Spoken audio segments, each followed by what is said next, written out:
आइयो बच्चों, कल हमने सामाजिक सर्वेक्षण का अर्थ और विशेषताएं और क्षेत्र का अध्ययन करा था।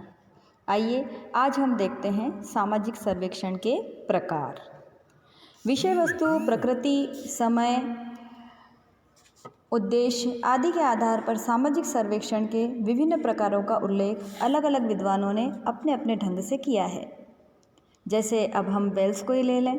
वेल्स ने सामाजिक सर्वेक्षण के 2 प्रकारों का उल्लेख किया है। पहला है प्रचार सर्वेक्षण। इस प्रकार के सर्वेक्षण जनता में जागृति उत्पन्न करने या किसी भौतिक या अभौतिक वस्तु का प्रचार करने के उद्देश्य से किए जाते हैं। सरकारी योजनाओं को सफल बनाने के लिए भी इस प्रकार के सर्वेक्षण जो होते हैं वो बहुत लाभदायक होते हैं, क्योंकि इस सर्वेक्षण के द्वारा जनता के मनोभाव, उनके रुख का पता हम चला सकते हैं। और जो वेल्स ने ही दूसरा जो प्रकार बताया है वो है तथ्य संकलन सर्वेक्षण। जब किसी सामाजिक घटना या समस्या के संबंध में केवल तथ्यों को एकत्रित करने के उद्देश्य से ही सर्वेक्षण किया जाता है तो उसे तथ्य संकलन सर्वेक्षण कहते हैं, है ना। ये सर्वेक्षण जो है हम किसी सामाजिक समस्या को हल करने के लिए हम इस तरह के सर्वेक्षण का उपयोग करते हैं। इसी तरह हमारे दूसरे जो समाज वैज्ञानिक हैं वो हैं हर्बर्ट हाइमैन। हर्बर्ट हाइमैन ने जो है सामाजिक सर्वेक्षण के मुख्य रूप से 2 प्रकार बताए हैं, विवरणात्मक सर्वेक्षण और दूसरा है व्याख्यात्मक, सैद्धांतिक या प्रयोगात्मक सर्वेक्षण।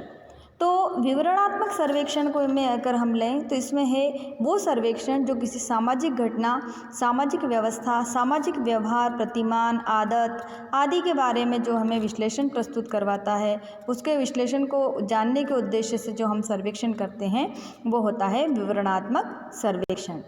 व्याख्यात्मक सर्वेक्षण या सैद्धांतिक जो सर्वेक्षण होता है ये किसी सामाजिक घटना या समस्या में अंतर्निहित कार्यों की व्याख्या करने के लिए या सिद्धांतों को प्रतिपादित करने के लिए जो है हम इस तरह के सर्वेक्षण करते हैं। इस तरह के सर्वेक्षण जो हैं मुख्य रूप से 4 प्रकार के होते हैं। पहला होता है मूल्यांकनात्मक सर्वेक्षण।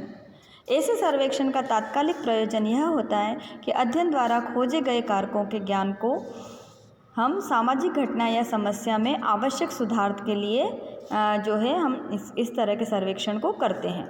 दूसरा जो है वो है निदानात्मक सर्वेक्षण, जिसमें किसी समस्या के निदान की खोज की जाती है, या हम यूँ कहें कि समस्या के समाधान हेतु उस समस्या के कारणों को ढूंढने के लिए जिस सर्वेक्षण का आयोजन किया जाता है उसे हम निदानात्मक सर्वेक्षण कहते हैं। तीसरे प्रकार का जो सर्वेक्षण है वो है भविष्य निर्देशक सर्वेक्षण। बच्चों, नाम से ही समझ में आ रहा है जिसमें अध्ययन का उद्देश्य एक सामाजिक घटना के भविष्य की गतिविधि के संबंध में अनुमान करना होता है। और चौथे प्रकार का जो सर्वेक्षण है वो द्वितीयक विश्लेषण सर्वेक्षण है ना। जब एक सर्वेक्षणकर्ता अपनी समस्या या विषय पर प्रकाश डालने वाले तथ्यों का संकलन करने के लिए भूतपूर्व सर्वेक्षणों की सामग्री का लाभ उठाता है तो उसे हम कहते हैं द्वितीयक विश्लेषण सर्वेक्षण। तो ये तो हुए 2 समाजशास्त्रियों के सर्वेक्षण के बारे में और सर्वेक्षण के प्रकार के बारे में। आइए हम देखते हैं कि सर्वेक्षण जो है वो कितने प्रकार के होते हैं। कई सारे समाजशास्त्रियों के उसको हम बातों को समायोजित कर कर सर्वेक्षण जो है वो मुख्य रूप से जो है वो 6 प्रकार के होते हैं। अब इसमें पहला जो सर्वेक्षण है वो है जनगणना सर्वेक्षण। नाम से ही समझ में आ रहा है बच्चों, इस प्रकार के सर्वेक्षण में किसी विषय से संबंधित सभी व्यक्तियों या समस्त जनसंख्या के संपर्क स्थापित करके सूचना प्राप्त की जाती है ना। इस प्रकार के सर्वेक्षण में संपूर्ण जनसंख्या में से कुछ निदर्शनों को चुनकर अध्ययन करने के स्थान पर सभी को अध्ययन के लिए हम उपयुक्त मानते हैं। कई बार हमारे भारत में जो है हर 10 साल में जनगणना होती है और आपने देखा होगा कि हमारे घर में कोई शिक्षक या कोई सरकारी कर्मचारी आता है और वो हमारे परिवार के बारे में बहुत सारी जानकारियाँ एकत्रित कर कर उसके साथ तालिका लेकर आता है। अनुसूची प्रश्नावली जो भी रहती हैं उनमें वो उन सभी जानकारियों को भरते हैं। तो इस तरह का सर्वेक्षण कहलाता है जनगणना सर्वेक्षण। दूसरा है निदर्शन सर्वेक्षण। नाम से ही समझ में आ रहा है यह सर्वेक्षण बहुत कुछ जनगणना सर्वेक्षण का रूप है, पर इसमें हम प्रत्येक इकाई का अध्ययन नहीं करते हैं, केवल कुछ इकाइयों का अध्ययन करते हैं और उनके जो परिणाम आते हैं उसे हम संपूर्ण इकाई पर लागू करते हैं, इसलिए हम इसे कहते हैं निदर्शन सर्वेक्षण। तीसरा जो प्रकार है वो है नियमित या कार्यवाहक सर्वेक्षण। जब कोई स्थायी संस्था या विभाग कुछ विषयों पर नियमित रूप से सर्वेक्षण करते हैं तो उसे नियमित सर्वेक्षण कहते हैं। इस तरह के सर्वेक्षण जो है कई संस्थाएं अपने यहाँ हर वर्ष करवाती हैं। चौथा है अंतिम और पुनरावर्तक सर्वेक्षण। यदि अध्ययन का विषय बहुत कम परिवर्तनशील या अत्यधिक सीमित है तो उसके संबंध में एक बार अध्ययन करने के कुछ अंतिम निष्कर्ष निकाल लिए जाते हैं। जो पांचवा प्रकार का जो सर्वेक्षण है वो कहलाता है गुणात्मक या गणनात्मक सर्वेक्षण। जब किसी गुणात्मक विषय या घटना के संबंध में सर्वेक्षण किया जाता है, जैसे जनमत, पक्षपात, प्रथा, संस्कार, मनोवृत्तियाँ, तो उसे हम गुणात्मक सर्वेक्षण कहते हैं। इसके विपरीत जब सर्वेक्षण का विषय गणनात्मक होता है, जिसकी गणना की जा सकती है, तो ऐसे सर्वेक्षण को हम कहते हैं गणनात्मक सर्वेक्षण। बच्चों समझ में आया? जब किसी चीज़ के गुण के बारे में हम अध्ययन कर रहे हैं तो वो होगा गुणात्मक, और गणनात्मक का मतलब होता है गिनना। जैसे आपके परिवार में कितने बच्चे हैं, आपके परिवार में कितने लोग जो हैं वो कमाते हैं, तो इसमें हमें संख्या प्राप्त होगी 2, 4, 6, तो गिन सकते हैं हम उन्हें। तो ये वाले सर्वेक्षण कहलाते हैं गणनात्मक सर्वेक्षण। और लास्ट जो है वो है सार्वजनिक गुण और गुप्त सर्वेक्षण। सार्वजनिक और गुप्त सर्वेक्षण। सार्वजनिक सर्वेक्षण उसको कहते हैं जिसमें किसी तथ्य को जनता से छिपाया नहीं जाता है। पूरी जनता को खुलेआम हम बताते हैं कि हम ये सर्वेक्षण कर रहे हैं और इससे हम सूचनाएं प्राप्त करेंगे। जैसे शिक्षा का प्रसार हुआ, राष्ट्रीय बचत योजना हुई, इनसे संबंधित जो भी सर्वेक्षण हम करते हैं वो सार्वजनिक सर्वेक्षण कहलाते हैं। इसके विपरीत कुछ इस प्रकार के विषय भी हो सकते हैं जिनसे संबंधित तथ्यों को प्रकाशित करना राष्ट्रीय या प्रशासकीय हित के विपरीत होता है। ऐसे सर्वेक्षण कार्य में चूँकि गोपनीयता अपनाई जाती है, अतः इस प्रकार के जो सर्वेक्षण रहते हैं इन्हें हम गुप्त सर्वेक्षण कहते हैं। तो बच्चों आपको सर्वेक्षण समझ में आया। अब हम आगे चलते हैं अगले जो है इसके बारे में, अगले सर्वेक्षण के गुण के बारे में। अब हम जानेंगे कि सर्वेक्षण का उद्देश्य क्या है, क्या महत्व होता है, हम क्यों सर्वेक्षण करते हैं। तो आइए अब हम जानते हैं सामाजिक सर्वेक्षण के उद्देश्य एवं महत्व।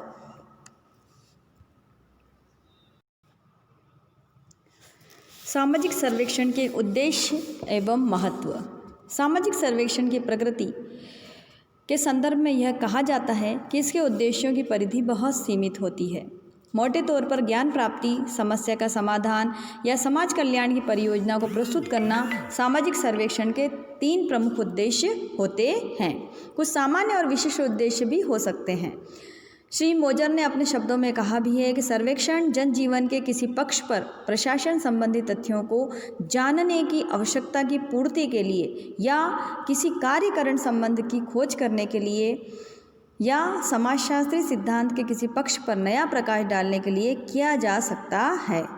इन सभी उद्देश्यों को सामाजिक शोध में, सामाजिक सर्वेक्षण के कार्य में इनका महत्व होता है। आइए हम जानते हैं क्या महत्व होता है। सबसे पहला महत्व तो है सामाजिक तथ्यों का संकलन। आवश्यक रूप से सामाजिक सर्वेक्षण एक वैज्ञानिक पद्धति है और उस पद्धति का आधारभूत उद्देश्य एक सामाजिक घटना या समस्या के विषय में निर्भर योग्य तथ्यों को एकत्रित करना है।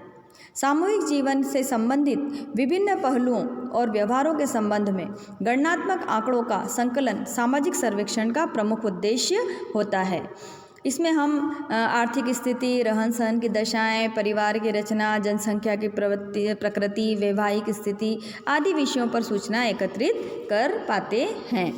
दूसरा जो है सामाजिक समस्याओं का अध्ययन। सामाजिक सर्वेक्षण का एक उल्लेखनीय उद्देश्य उन समस्याओं का अध्ययन है जो साधारणतः मानव जीवन को पीड़ित करती हैं।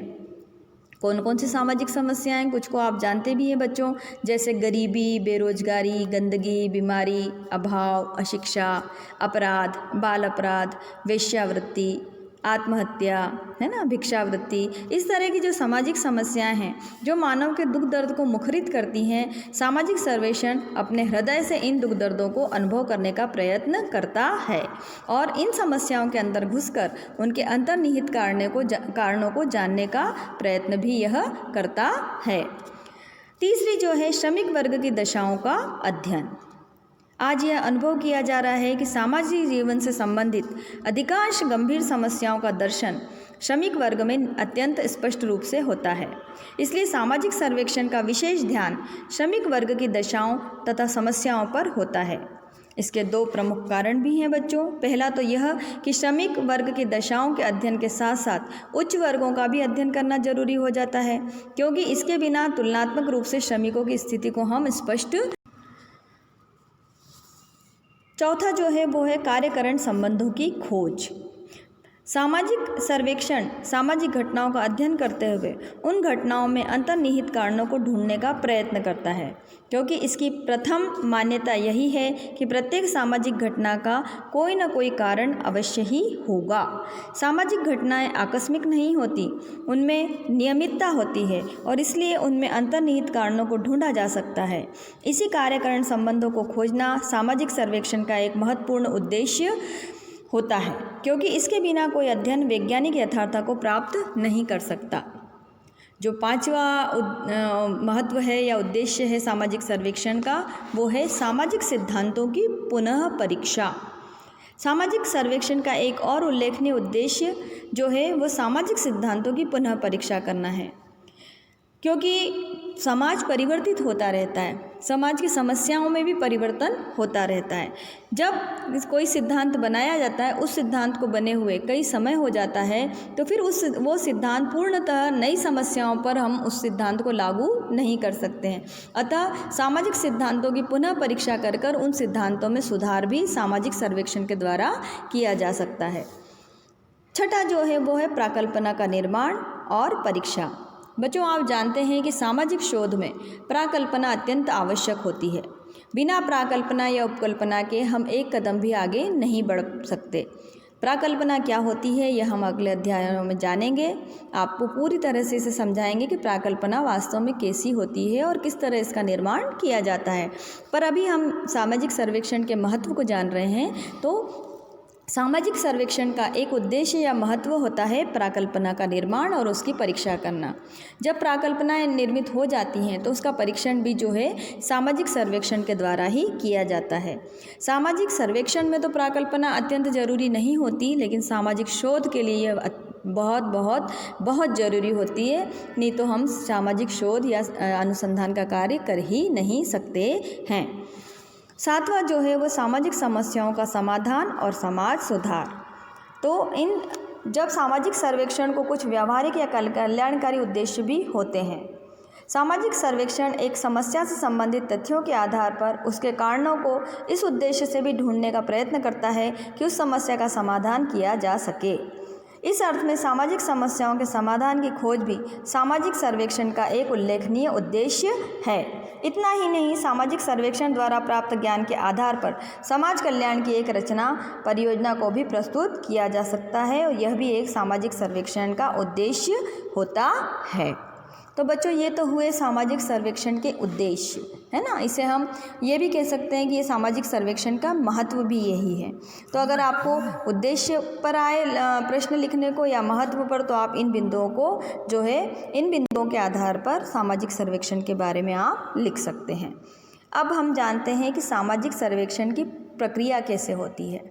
ये भी एक प्रश्न है जो अधिकांशतः परीक्षाओं में पूछा जाता है कि सामाजिक सर्वेक्षण की या सामाजिक शोध की प्रक्रिया को समझाइए। दोनों लगभग समान हैं। तो आइए सबसे पहले हम देखते हैं कि सामाजिक सर्वेक्षण की प्रक्रिया में किन किन चरणों को हम लेते हैं। तो इसमें हम जो है मुख्य रूप से जो है वो इसमें तो 8 जो है मुख्य रूप से हम लेंगे और उसके आगे भी हम कुछ और चरण भी लेंगे। तो अभी हाल फिलहाल हम 8 चरण को समझते हैं। तो सामाजिक समस्या की व्याख्या। सबसे पहले तो हम जो भी सामाजिक समस्या लेंगे हम उसको उस समस्या के क्या अर्थ लगा रहे हैं उस अर्थ को हमें समझाना होगा। जब तक हम सामाजिक समस्या का चुनाव कर लिया है हमने और विषय का चुनाव भी हमने कर लिया है, लेकिन हम उस विषय के किस पहलू को उजागर करना चाहते हैं, हम उस विषय का क्या अर्थ लगा रहे हैं, ये सब हमें स्पष्ट करना होगा। तो सबसे पहले हम सामाजिक सर्वेक्षण के लिए कोई एक समस्या का चुनाव करेंगे जिस पर हमें आगे चलकर सर्वेक्षण करना है। अब जब हमारा समस्या का चुनाव हो गया तो उसके बाद हम उद्देश्य का निर्धारण करेंगे। उद्देश्य का निर्धारण ये होगा कि सामाजिक सर्वेक्षण का विषय का चुनाव कर लेने के पश्चात उद्देश्य बहुत ज़रूरी हो जाता है, क्योंकि बिना उद्देश्य के जो हम कार्य करेंगे उसकी कोई जो है प्रामाणिकता नहीं होगी। तो उद्देश्य स्पष्ट रूप से निश्चित जो है उसे करना। तीसरा जो चरण है वो है अध्ययन क्षेत्र को निर्धारित करना। हम कोई सामाजिक समस्या को लेते हैं तो हम उसका अध्ययन किन क्षेत्रों में जाकर करेंगे, क्षेत्र हमें बताने पड़ेंगे, उसकी सीमाओं का परिसीमन हमें करना पड़ेगा कि इस गांव में या इस शहर की इस मोहल्ले में हम इसका अध्ययन करेंगे क्योंकि वहाँ पर ये समस्या ज़्यादा पाई जा रही है। तो निश्चित रूप से हमें अध्ययन के क्षेत्र को बताना पड़ेगा, उसे परिभाषित करना पड़ेगा और उसका परिसीमन भी करना पड़ेगा। जब हमने अध्ययन के क्षेत्र को निर्धारित कर लिया, अभी तक हमने 3 चरण समझे हैं बच्चों, समस्या का चुनाव, फिर उद्देश्य का निर्धारण और अध्ययन के क्षेत्र का निर्धारण। अब जो चौथा चरण है वो है निदर्शन का चुनाव। निदर्शन का चुनाव जो है वो हम पूरे बड़े समूह में ढूंढेंगे। उसमें निदर्शन कैसे होता है अभी आपको निदर्शन भी विस्तृत रूप से पढ़ना है, लेकिन अभी हम इसका संक्षेप में आपको मैं समझाती हूँ। जैसे आप सब्जी मंडी जाते हैं तो उसमें से आलू या टमाटर जो भी खरीदते हैं तो उसमें से अच्छे छांट लेते हैं, तो वो निदर्शन नहीं हुआ। लेकिन जब आप गेहूँ खरीदने जाएंगे, चावल खरीदने जाएंगे, दाल खरीदने जाएंगे तो उसमें आप एक मुट्ठी चावल से ही पूरे बोरी का अंदाज़ा लगा लेते हैं, तो वो हुआ निदर्शन। तो कुछ समंकों को लेकर हम उसे पूरे उस पर लागू करते हैं। जब पूरे समूह पर लागू करते हैं उनकी बातों को तो वो कहलाता है निदर्शन। तो पूरे समूह का अध्ययन न कर उनमें से कुछ इकाइयों को हम चुनते हैं और उन्हें हमारे अध्ययन के लिए लेते हैं। इसमें सब तरह की इकाइयाँ होंगी, कमज़ोर, बहुत बलशाली, मध्यम वर्ग की सारी तरह की इकाइयाँ इसमें समाहित होंगी। अमीर, गरीब, पढ़े लिखे, अनपढ़, ये सब इसमें समाहित होंगे। 5वां है बजट का निर्धारण। अब हमने इतना सब काम कर लिया, लेकिन हमें कितने पैसे में इस सर्वेक्षण के कार्य को करना है और ये सर्वेक्षण का कार्य जिस समस्या पर हम अध्ययन कर रहे हैं ये लगभग कितने रुपयों में हो जाएगा, इस बात का निर्धारण भी हमें करना होता है। और ये जो है इसका ठीक ठाक हम अनुमान लगा लें कि इतना खर्च आएगा। ये खर्च अधिक और कम थोड़ा बहुत हो सकता है। छठा है समय सूची का निर्धारण। अब हमने सब चीज़ें तय कर ली, लेकिन हमको कब सर्वेक्षण करना है, कितने समय में हम इसका सारे सर्वेक्षण पूर्ण कर लेंगे, सर्वेक्षण के कार्य को, इसका निर्धारण भी हमें करना होता है। क्योंकि अगर हम समय निर्धारित नहीं करेंगे तो फिर हम हर आज के काम को कल पे टालते जाएंगे। 7वां जो पॉइंट है वो है अध्ययन पद्धति का चुनाव। अब अध्ययन पद्धति का चुनाव क्या है? सर्वेक्षण में जो है अलग अलग अध्ययन पद्धतियाँ हैं, कौन सी पद्धति उस जगह पर लागू होगी ये हमें देखना होगा। अध्ययन पद्धतियाँ भी आपके 3rd यूनिट में हैं, अनुसूची, प्रश्नावली, व्यक्तिगत अध्ययन पद्धति, है ना, निदर्शन, ये सब अध्ययन पद्धतियों के नाम हैं बच्चों। इन्हें हम विस्तृत रूप में आगे के पाठ में समझेंगे। पर इनमें से हम कौन सा पद्धति अपनाएंगे? सहभागी जो है सहभागी निरीक्षण पद्धति को लेंगे, असहभागी निरीक्षण पद्धति को लेंगे, प्रश्नावली को लेंगे, अनुसूची को लेंगे। ये सब हमें जो हमारी समस्या के जो निष्कर्ष हैं उनके आधार पर हमें निर्णय करना पड़ेगा। अब है अध्ययन के उपकरणों का निर्माण। तो अध्ययन के उपकरणों का निर्माण करने के लिए हम क्या करेंगे कि अध्ययन पद्धतियों का चुनाव कर लेने के पश्चात उनसे संबंधित उपकरणों व प्रपत्रों को जो है हम आवश्यक रूप से एक साथ जमा लेंगे। फिर जो है प्रत्येक दशा में अध्ययन के उपकरणों का निर्माण करना ही हमें पड़ेगा। इन उपकरणों में अनुसूची, प्रश्नावली, साक्षात्कार निर्देशिका ये सब प्रमुख हैं और जब इनसे संबंधित प्रपत्रों को हम सावधानीपूर्वक वैज्ञानिक ढंग से तैयार नहीं कर पाते तो हमारा सर्वेक्षण का कार्य भी ठीक से नहीं हो पाएगा। तो इसके बिना हम जो है आगे का कार्य नहीं कर पाएंगे। तो कौन कौन से हमें उपकरण लेने हैं इसका निर्धारण भी हमें करना होगा और उनका निर्माण भी हमें करना होगा। अगर हमने प्रश्नावली ली है तो उसके प्रश्नों को बनाना होगा। व्यक्तिगत अध्ययन पद्धति लिए तो किन किन व्यक्तियों के हमको केस स्टडी करनी है ये जानना होगा। और प्रश्न जो हैं हम यथासंभव कम किंतु विषय के महत्वपूर्ण पक्षों को स्पष्ट करते हुए इसमें हम लेंगे। साथ ही प्रश्न ऐसे भी होंगे जो संक्षेप में होंगे और उत्तरदाता को अच्छे से समझ में आ जाएंगे। अगर हमने प्रश्न बहुत बड़े बड़े बना दिए, क्लिष्ट बना दिए, उत्तरदाता की समझ के विपरीत बना दिए तो फिर हमारा सर्वेक्षण का कार्य ठीक से संपन्न नहीं हो पाएगा।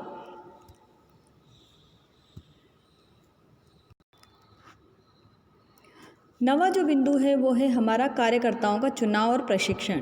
जो भी सर्वेक्षण कार्य में कार्यकर्ता होंगे उन्हें हमने चुनना होगा और उनका फिर प्रशिक्षण देना होगा।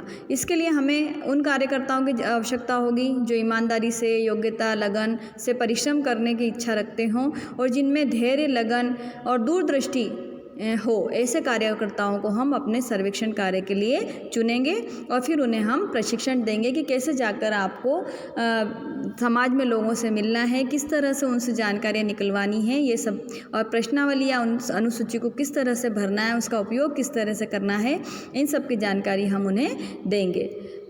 फिर आता है पूर्व परीक्षण या पूर्वगामी सर्वेक्षण। बच्चों नाम से ही आप समझ रहे हैं पूर्वगामी परीक्षण या पूर्व परीक्षण में ये रहेगा कि पहले हम प्रश्नावली या अनुसूची को बनाकर कुछ लोगों तक जाएंगे, कुछ 3-4 लोगों के पास ले जाएंगे या उन्हें हम भरने को देंगे। हम देखते हैं कि उन्हें क्या क्या समस्याएं आ रही हैं, उन्हें प्रश्न समझने में क्या समस्या आ रही है, वो प्रश्न का अर्थ किस तरह से निकाल रहे हैं, और या वो कुछ प्रश्न और हमें बताते हैं कि भाई इसमें ये जानकारी भी और होनी चाहिए थी, या हमें ऐसा लगता है कि एक प्रश्न और दूसरे प्रश्न के बीच में कुछ बातें जानना रह गई।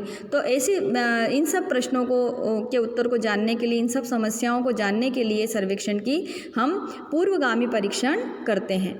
जब हमें लग जाता है कि भाई ये कमी हमारी इस अनुसूची या प्रश्नावली में रह गई है तो हम फिर उसमें सुधार करते हैं और उसे उत्तरदाताओं को समझ में आ सके ऐसे प्रश्नों का निर्माण हम उसमें करते हैं। तो पूर्व परीक्षण या पूर्वगामी सर्वेक्षण हमें हमारी अनुसूची या प्रश्नावली बनाने में सहायक होता है, या ये कहें कि जो भी हमारी कमियां हैं उसे वो निकालता है और उसे एक सर्वश्रेष्ठ जो है अनुसूची या प्रश्नावली बनाने में मदद करता है। अब है अध्ययन साधनों का वितरण। पूर्व परीक्षण या पूर्वगामी सर्वेक्षण के अनुसार आवश्यक सुधार, परिवर्तन, परिवर्धन पूर्व परीक्षण या पूर्वगामी सर्वेक्षण कर लेने के बाद हम उसमें परिवर्तन कर लेते हैं और फिर हम कार्यकर्ताओं को वास्तविक अध्ययन कार्य के लिए भेजने की हमारे लिए ज़रूरत होती है, क्योंकि वास्तविक अध्ययन तो अब प्रारंभ होगा। प्रश्नावली, अनुसूची, साक्षात्कार निर्देशिका आदि की आवश्यकता प्रतियों के अतिरिक्त 5 या 10 प्रति हम ज़्यादा बनाते हैं, ताकि बीच में अगर कार्यकर्ता उसे भूल जाए या उससे फट जाए या किसी तरह से उसमें खराबी आ जाए तो हम अध्ययन की आवश्यकता अनुसार प्रत्येक कार्यकर्ता को स्टेशनरी, क्षेत्रीय मानचित्र, कैमरा, टेप रिकॉर्डर आदि उपकरण वितरित कर देते हैं और फिर आवश्यकता अनुसार हम उनका प्रयोग भी करते हैं आंकड़ों को संकलित करने के लिए। अब एक पॉइंट ये भी आता है कि हम जिनका सर्वेक्षण करने जा रहे हैं, जिनके बारे में हम जानने जा रहे हैं, तो हमें उन्हें भी तैयार करना होता है, क्योंकि वो हम जैसे ही जाएंगे उनसे प्रश्न पूछेंगे तो वो डर जाएंगे या उन्हें हम पर शक होगा कि ये हमारा जानकारी क्यों ले रहे हैं। तो उसके पहले हम जाएंगे और उनसे सामान्य रूप से बातचीत करेंगे, उन्हें पूर्ण आत्मविश्वास दिलाएंगे कि भाई हम जो कार्य कर रहे हैं वो अध्ययन के लिए कर रहे हैं और जो भी सूचनाएं वे हमें देंगे वो हम गुप्त रखेंगे। तो समुदाय को हमें तैयार करना बहुत ज़रूरी होगा, नहीं तो फिर हमें जैसे उत्तर चाहिए वो उत्तर प्राप्त नहीं हो पाएंगे, क्योंकि जब तक लोग हम पर विश्वास नहीं करेंगे वो उस समस्या के बारे में हमें सही बात नहीं बताएंगे। अब है तथ्यों का संकलन। जब हम गए, हमने हमारी प्रश्नावलियों को भर लिया, अनुसूचियों को भर लेंगे, तो इस तरह जो है हमें अलग अलग सूचनाएं प्राप्त हो जाएंगी और इन सूचनाओं के साथ साथ प्राथमिक तथ्यों को हम एकत्रित कर लेंगे। इसके अतिरिक्त जो है सरकारी, गैर सरकारी, व्यक्तिगत, प्रकाशित या प्रकाशित पुस्तकों द्वारा, रिकॉर्डों द्वारा, पत्र डायरियों द्वारा आदि के द्वारा, आर्थिक दैतिक तथ्यों के द्वारा भी हम उस समस्या से संबंधित तथ्यों को एकत्रित कर लेंगे। तो प्राथमिक और दैतिक तथ्य हम एकत्रित कर लेंगे। प्राथमिक तथ्य तो वो तथ्य जो हमने एकत्रित करे, हमारे कार्यकर्ताओं ने एकत्रित करे, और द्वैतिक तथ्य वे तथ्य जो हमने दूसरों के द्वारा एकत्रित किए गए तथ्यों का अध्ययन के लिए उपयोग करा। फिर है इन तथ्यों का संपादन। अब इनको हम तथ्यों को जो है अलग अलग सूचनाओं को व्यवस्थित कर लेंगे, उन्हें क्रमबद्ध कर लेंगे और फिर हम उनके उत्तरों की जांच पड़ताल करेंगे और फिर उन पर हम कोड नंबर डालेंगे। कोड नंबर डालने के बाद जो है हम अच्छे से इसका अगला जो हमारा कार्य होगा वो होगा तथ्यों का वर्गीकरण और सारणीयन। एक ही तरह के तथ्य जो हैं एक वर्ग में रखे जाएंगे, दूसरे तरह के तथ्य दूसरे वर्ग में रखे जाएंगे और इस तरह से हम छोटी छोटी सारणियाँ बना लेंगे।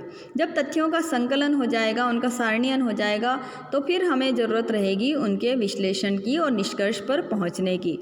तो तथ्यों का हम विश्लेषण करेंगे। विश्लेषण करने के बाद हम किसी न किसी निष्कर्ष पर पहुँचेंगे ही।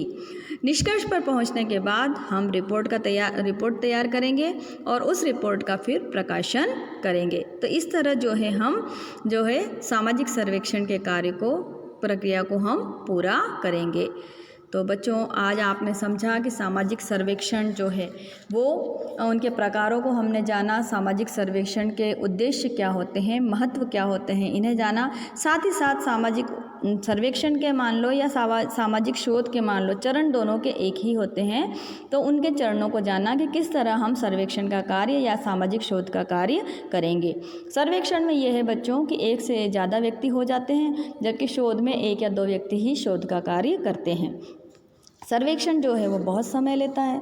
तो अगले इसमें हम जानेंगे कि सामाजिक सर्वेक्षण और सामाजिक शोध में आपस में क्या संबंध है और उनमें आपस में क्या अंतर है। ठीक है बच्चों, तो आज का जो हमारा अध्याय है वो हम यहीं समाप्त करते हैं।